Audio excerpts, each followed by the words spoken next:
खिलाफ संसद में निंदा प्रस्ताव भी पारित हुआ था और उसमें आपने ये कहा था कि महात्मा गांधी को ब्रिटिश और सुभाष चंद्र बोस को जापानी एजेंट भी आपने बताया था।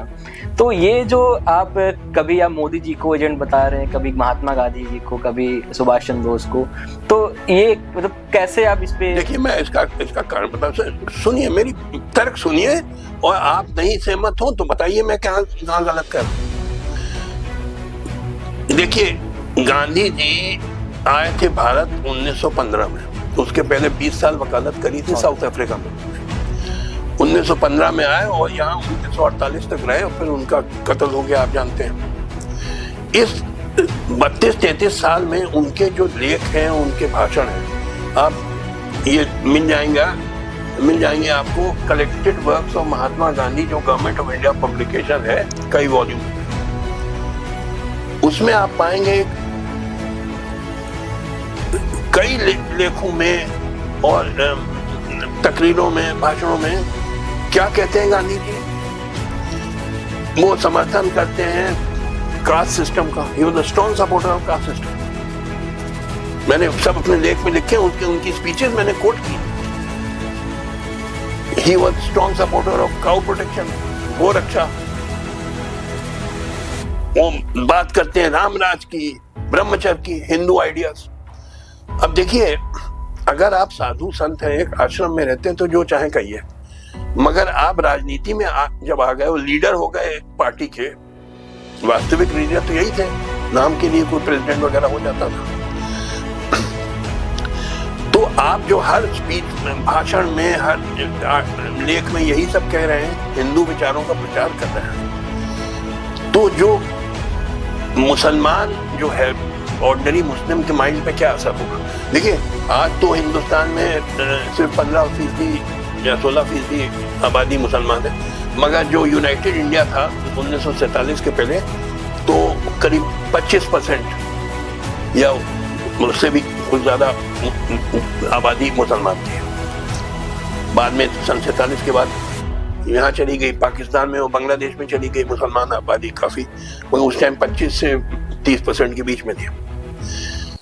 अब जो ऑर्डिनरी मुस्लिम है, क्या वो ऐसी पार्टी में रह सकता है जिसका लीडर रात दिन यही प्रचार करे कि हमें गो रक्षा करना है, हमको कास्ट सिस्टम प्रिजर्व करना है, जात व्यवस्था हमको हमारा फायदा कर रही है, रामराज की तरफ जाना है।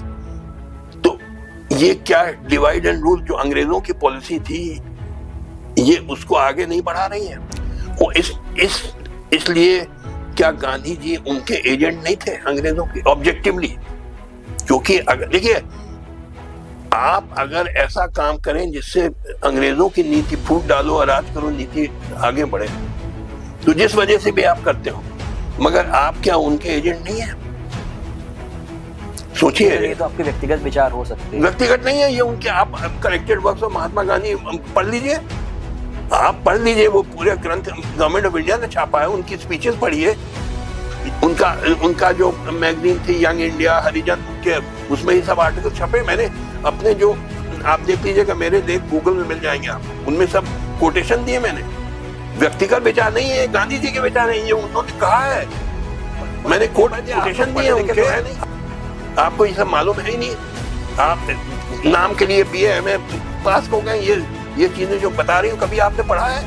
नहीं पढ़ा है। तो ये ना कहिए मेरे व्यक्तिगत विचार नहीं है, गांधी जी के विचार है। वो कहते हैं अपने स्पीचेस में, मैं आपको सारा दे सकता हूँ। आप गूगल पे चले जाइए और आप टाइप करिए जस्टिस काजू गांधी, कई मेरे उस पे आर्टिकल्स हैं, Gandhi and caste, Gandhi and cow protection.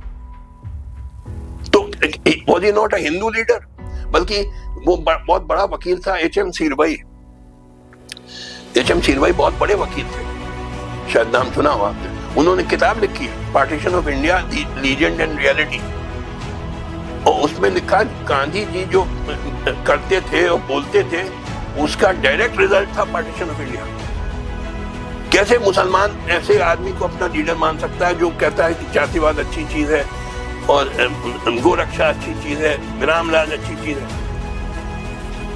भाई, आपको सेक्युलर होना चाहिए। आप क्यों पॉलिटिक्स में रिलीजन को इंजेक्ट कर रहे हैं? जब 25 से 30% आबादी मुसलमान है, क्यों आप पॉलिटिक्स में डालते जा रहे हैं मजहब को? इससे क्या अंग्रेजों की नीति को बढ़ावा नहीं मिल रहा है? फूट डालो और राज करो, और इससे पार्टीशन आगे नहीं बढ़ा, जो सीर भाई ने कहा है। ये सब पढ़िए नहीं कि आप लोग हवा में जो ये पार्टीशन वाली जो बात है वो तो लखनऊ अधिवेशन तो गांधी जी उस टाइम पे थे नहीं। देखिए 1920 मैंने बताया लखनऊ अधिवेशन हुआ था 1917 जी।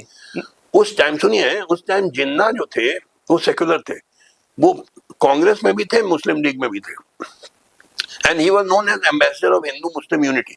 उस जमाने में जिन्ना सेकुलर आदमी थे। आगे चल के उन्होंने देखा कि भैया ये तो बात हो रही है इसकी नेशनलिज्म की, और बढ़ावा दिया जा रहा है धर्म को। क्योंकि देखिए गांधी जी की ये सोच थी, उस जमाने में कांग्रेस पार्टी सिर्फ बुद्धिजीवियों की पार्टी होती थी, आम जनता की नहीं, मैस सपोर्ट नहीं था उसको। गांधी जी 1915 में जब आए हिंदुस्तान, उस जमाने में Congress party was the party of intellectuals only, it had no mass support. Gandhi ji ने सोचा कि मैस सपोर्ट चाहिए, कैसे मिले मैस सपोर्ट? तो उन्होंने सोचा कि धर्म के आधार पर चलाओ नीति, तो मैस सपोर्ट आ जाएगी। हुआ ये, मैस सपोर्ट आया, मगर वो हिंदुओं का मैस सपोर्ट इसको सपोर्ट कर सकता है कि ऐसी नीतियों को कि कास्ट सिस्टम अच्छी चीज है और काउ प्रोटेक्शन अच्छी चीज है और राम राज आना चाहिए और ब्रह्मचारी, ये सब चीजें। आपने मैस सपोर्ट तो ले लिया, मगर mass support only of Hindus, तो आपने डिवाइड एंड रूल को आगे बढ़ाया कि नहीं? मैं जो तर्क दे रहा हूं इस पे सोचिए, आप लोग बिना सोचे समझे बोल जाते हैं। आप पढ़िए collected works of Mahatma Gandhi, उसमें सब स्पीचेस मिल जाएंगे, और मैंने कोटेशन दिए हैं। आपने कहा ये आपका व्यक्तिगत विचार है, ऐसा नहीं है, मेरा व्यक्तिगत विचार नहीं है, ये गांधी जी के लेख हैं भाई, मैंने कोटेशन दिए हैं, मेरे सारे गूगल पे आप पढ़ लीजिएगा।